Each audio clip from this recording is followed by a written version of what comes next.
শুক্রবার থেকে কৈলাসহরে শুরু হয়েছে কিশোরী উৎকর্ষ মঞ্চ 2025-26 কর্মসূচি। উদ্বোধনী দিনে সমাজ কল্যাণ মন্ত্রী টিঙ্কু রায় বলেন, এই মঞ্চ কিশোরীদের আত্মপ্রকাশ ও উন্নয়নের প্ল্যাটফর্ম হয়ে উঠবে। তিনি বাল্য বিবাহের বিরোধিতা করে সচেতনতার আহ্বান জানান। জেলা পুলিশ সুপার সুধাম্পিকা আর কিশোরীদের সোশ্যাল মিডিয়ায় সতর্ক থাকার পরামর্শ দেন।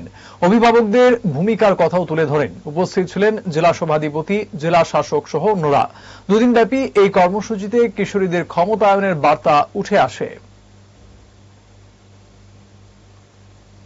আমাদের রাজ্য সরকার অনেকগুলো শিক্ষাক্ষেত্রে পরিবর্তন এনেছে, যেখানে জাতীয় শিক্ষানীতি পরিবর্তন হয়েছে, যেখানে 2020 সালে এনইপি ন্যাশনাল এডুকেশন পলিসি সেটাকে লাগু করা হয়েছে। আমাদের রাজ্যে যে সরকারি স্কুল রয়েছে এবং বেসরকারি স্কুলগুলো রয়েছে সেখানে নতুন শিক্ষানীতি লাগু করা হয়েছে এবং এই নতুন শিক্ষানীতি আমাদেরকে নতুন করে আমাদের ভাবনা শিখিয়েছে।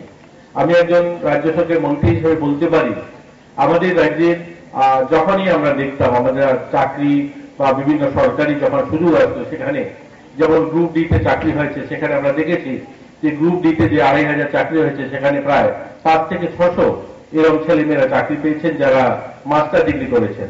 একটা পিওনের চাকরির জন্য একজন মাস্টার ডিগ্রি হোল্ডার ছেলে সেখানে ইন্টারভিউ দিয়েছে বা সেই জবটা পেয়েছে।